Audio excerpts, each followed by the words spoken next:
ಶ್ರೀ ಗಣಪತಿ ಶಾರದಾ ಗುರುಭ್ಯೋ ನಮಃ.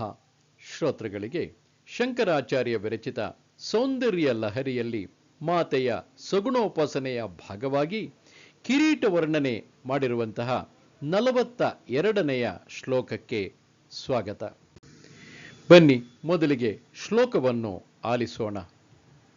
ಗತೈರ್ಮಾಣಿಕ್ಯತ್ವಂ ಗಗನಮಣಿಭಿಃ ಸಾಂದ್ರಘಟಿತಂ ಕಿರೀಟಂತೆ ಹೈಮಂ ಹಿಮಗಿರಿಸುತೆ ಕೀರ್ತಯತಿ ಯಃ ಸನೀಡೇಯಚ್ಛಾಯಾಚೂರ್ಣಶಬಲಂ ಚಂದ್ರಶಕಲಂ ಧನುಃ ಶೌನಶೀರಂ ಕಿಮಿತಿ ನ ನಿಬಧ್ನಾತಿ ಧಿಷಣಾಂ.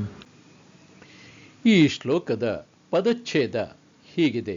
ಹೇ ಹಿಮಗಿರಿಸುತೆ, ಮಾಣಿಕ್ಯತ್ವಂ ಗತೈಃ ಗಗನಮಣಿಭಿಃ ಸಾಂದ್ರ ಘಟಿತಂ ಹೈಮಂತೆ ಕಿರೀಟಂ ಯಃ ಕೀರ್ತಯತಿ ಸಹ ನೀಡೇಯಚ್ಛಾಯಾಚ್ಚು ರಣಛಾಯಚೂರ್ಣಶಬಲಂ ಚಂದ್ರಶಕಲಂ ಶೌನಾಸೀರಂ ಧನುರಿತಿ ಧಿಷಣಾಂ ಕಿಂ ನ ನಿಬಧ್ನಾತಿ.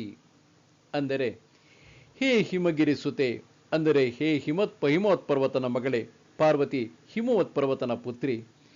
ಮಾಣಿಕ್ಯತ್ವಂ ಗತೈಃ ಗಗನಮಣಿಭಿಃ, ಅಂದರೆ ರತ್ನ ಭಾವ ಹೊಂದಿದ 12 ಸೂರ್ಯರಿಂದ. ಗಗನಮಣಿ ಅಂತಂದ್ರೆ ಸೂರ್ಯ. ಮಾಣಿಕ್ಯಂ ತ್ವಂ ಗತೈಃ, ರತ್ನ ಭಾವ ಹೊಂದಿದ 12 ಸೂರ್ಯರಿಂದ. ಸಾಂದ್ರ ಘಟಿತಂ ಹೈಮಂ ತೇ ಕಿರೀಟಂ, ದಟ್ಟವಾಗಿ ಕೆತ್ತಿದ್ದಂತಹ ನಿನ್ನ ಬಂಗಾರದ ಕಿರೀಟವನ್ನು. ಯಹ ಕೀರ್ತಯತಿ, ಯಾವ ಕವೀಶ್ವರನು ವರ್ಣಿಸುತ್ತಾನೆಯೋ, ಸಹ ಆ ಕವೀಶ್ವರನು.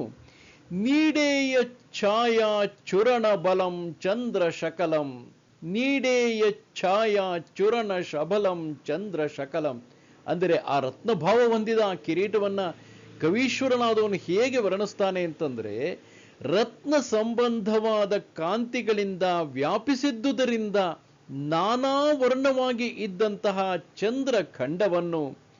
ಶೌನಾಸೀರಂ ಧನುರಿತಿ ಧಿಷಣ ಕಿಂ ನ ನಿಬಧ್ನಾತಿ, ಇಂದ್ರ ಸಂಬಂಧವಾದ ಬಿಲ್ಲೆಂದು ಬುದ್ಧಿಯನ್ನು ಮಾಡದೆ ಇಹನೆ. ಅಂದರೆ ತಾಯಿಯ ಆ ಕಿರೀಟದಲ್ಲಿ ಇರ್ತಕ್ಕಂತಹ 12 ಸೂರ್ಯರು, ಆ 12 ಆದಿತ್ಯರು. ವಾಸ್ತವವಾಗಿ ನಾವು ಪ್ರತಿ ತಿಂಗಳು ಒಬ್ಬೊಬ್ಬರು ಆದಿತ್ಯರ ಹೆಸರನ್ನ ಹೇಳ್ತಾರೆ. ಒಂದೊಂದು ಮಾಸಕ್ಕೆ ಒಬ್ಬೊಬ್ಬರು ಆದಿತ್ಯರು ಅಂತ. ಆ ರೀತಿ 12 ಮಣಿಗಳು, ಕಿರೀಟದಲ್ಲಿರ್ತಕ್ಕಂತಹ 12 ಮಣಿಗಳು 12 ಆದಿತ್ಯರು ಅಂತ ಯಾಕೆ ಹೇಳ್ತಾರೆ ಅಂತಂದ್ರೆ, ಆ 12 ಮಣಿಗಳು ಭಿನ್ನ ಭಿನ್ನವಾದ ಬಣ್ಣಗಳನ್ನ ಪ್ರತಿಬಿಂಬಿಸ್ತಾ ಇದ್ವಂತೆ. ಆ ಭಿನ್ನ ಭಿನ್ನವಾದ ಬಣ್ಣಗಳನ್ನ ಪ್ರತಿಬಿಂಬಿಸ್ತಾ ಇದ್ದದ್ದನ್ನ ನೋಡಿದಂತಹ ಕವೀಶ್ವರನಿಗೆ ಅಥವಾ ಇಲ್ಲಿ ಶಂಕರ ಭಗವತ್ಪಾದರಿಗೆ ಯಾವ ರೀತಿಯಾದ ಅನುಭೂತಿ ಆಗತ್ತೆ ಅಂತಂದ್ರೆ, ಇದೇನಿದು ಚಂದ್ರಖಂಡ, ಚಂದ್ರ ಸಂಬಂಧವಾದ ಇಂದ್ರ ಸಂಬಂಧವಾದ ಬಿಲ್ಲು, ಅಂದ್ರೆ ಕಾಮನ ಬಿಲ್ಲು ಅಂತ ನಾವು ಹೇಳ್ತೀವಲ್ಲ, ಇಂದ್ರಧನುಷ್ ಅಂತಾನು ಕರೀತಾರೆ. ಆ ಕಾಮನ ಬಿಲ್ಲಿನಂತೆ ಇಂದ್ರ ಚಾಪವೆಂದು ಬುದ್ಧಿಯನ್ನು ಮಾಡುವನು.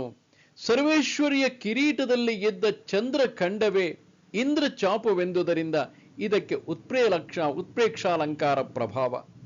ಅಲ್ಲಿರ್ತಕ್ಕಂಥ ಅಂದ್ರೆ ಆ ಕಿರೀಟದಲ್ಲಿ ಇರ್ತಕ್ಕಂತಹ 12 ಮಣಿಗಳು, ಆ ಚಂದ್ರಖಂಡ, ಅದರಲ್ಲಿ ಅದ ಬಣ್ಣವನ್ನ ಪ್ರತಿನಿಧಿಸ್ತಾ ಇರೋದ್ರಿಂದ ಅದು ಹೇಗೆ ಕಾಣ್ತಪ್ಪ ಅಂದ್ರೆ, ತಾಯಿಯ ತಲೆ ಮೇಲೆ ಒಂದು ಕಾಮನ ಬಿಲ್ಲಿದೆ, ಒಂದು ಇಂದ್ರಧನುಷ್ ಅಲ್ಲಿ ಕಾಣ್ತಾ ಇದೆ ಅನ್ನೋ ಭಾವದಲ್ಲಿ ಶಂಕರ ಭಗವತ್ಪಾದರು ಈ ಶ್ಲೋಕವನ್ನ ವರ್ಣಿಸಿದ್ದಾರೆ.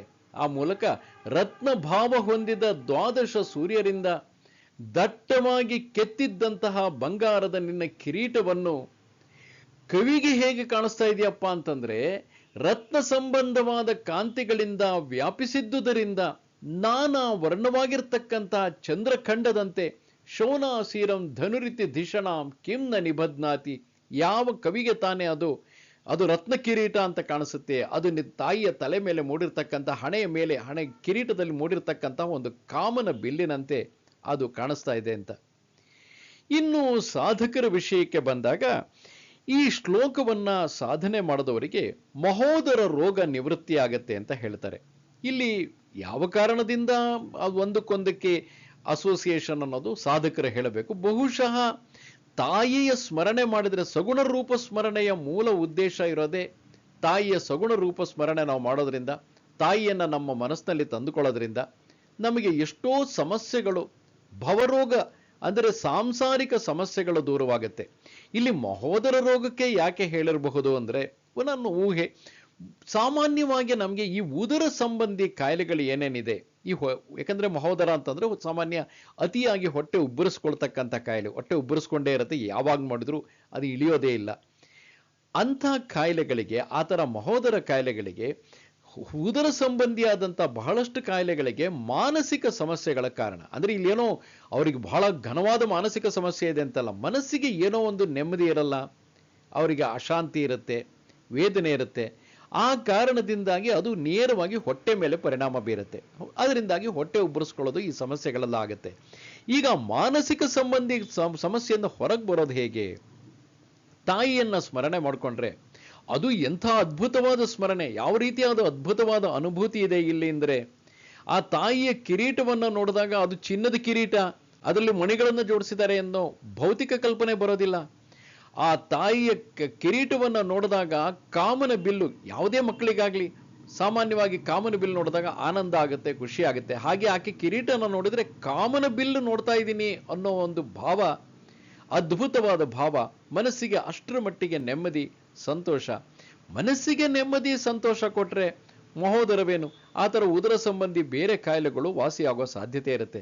ಆದ್ರಿಂದ ಅದನ್ನ ನಿರಂತರವಾಗಿ ಈ ಶ್ಲೋಕವನ್ನ ಸ್ಮರಣ, ಮನನ, ನಿಧಿಧ್ಯಾಸನ ಮಾಡ್ತಾ ಇದ್ರೆ ಆ ತಾಯಿಯ ಸ್ವರೂಪ, ಆಕೆಯ ಕಿರೀಟ ನವರತ್ನಗಳಿಂದ ವಿಶಿಷ್ಟವಾದ ರೀತಿಯಲ್ಲಿ ಕಾಮನ ಬಿಲ್ಲಿನಂತೆ ಹೊಳಿತಾ ಇರೋದನ್ನ ಮನಸ್ಸಿನಲ್ಲಿ ಕಲ್ಪನೆ ಮಾಡಿಕೊಂಡ್ರೆ ಸಾಕು, ಮನಸ್ಸಿಗೆ ಎಷ್ಟೋ ನೆಮ್ಮದಿ ಸಿಗುತ್ತೆ. ತಾಯಿಯ ಕಲ್ಪನೆನೇ ಸಾಂಸಾರಿಕವಾದಂಥ ಭವರೋಗದಿಂದನೇ ನಿವೃತ್ತಿ ಕೊಡಬೇಕಾದ್ರೆ ಪ್ರಯತ್ನ ಮಾಡಿ ಯಾಕೆ ನೋಡಬಾರದು? ಆ ಉದರ ಶೂಲ ಇದ್ರೂ ಸಹ, ಮಹೋದರದಂಥ ಕಾಯಿಲೆ ಇದ್ರೂ ಸಹ ಗುಣವಾಗ್ತಕ್ಕಂಥ ಎಲ್ಲ ಸಾಧ್ಯತೆಯೂ ಇದ್ದೇ ಇರುತ್ತೆ. ನಮ್ಮಲ್ಲಿ ಶ್ರದ್ಧೆ, ನಂಬಿಕೆ ಇರಬೇಕು. ಹಾಗೂ ತಾಯಿಯಲ್ಲಿ ಅಪಾರವಾದ ಪ್ರೇಮವನ್ನು ಇಟ್ಟುಕೊಂಡು, ಭಯದಿಂದ ಅಲ್ಲ, ಭಕ್ತಿಗಿಂತನೂ ಹೆಚ್ಚಾಗಿ ಪ್ರೇಮದಿಂದ, ತಾಯಿಯಲ್ಲಿನ ಅಪಾರ ಪ್ರೇಮದಿಂದ, ನಮ್ಮ ತಾಯಿನ ನಾವು ಹೇಗೆ, ಹೆತ್ತ ತಾಯಿನ ಹೇಗೆ ಪ್ರೇಮಿಸಿದ್ವೋ ಅದಕ್ಕಿಂತ ಇಡೀ ಜಗತ್ತನ್ನೇ ಹೆತ್ತವಳು ಆ ಜಗನ್ಮಾತೆ, ಆಕೆಯಲ್ಲಿ ಪ್ರೇಮದಿಂದ ಮನಸ್ಸನ್ನು ನಿರ್ಮಲವಾಗಿರಿಸ್ಕೊಂಡ್ರೆ ಎಂಥ ಕಾಯಿಲೆಗಳಿದ್ರು ಗುಣ ಆಗೋದು ಖಂಡಿತ.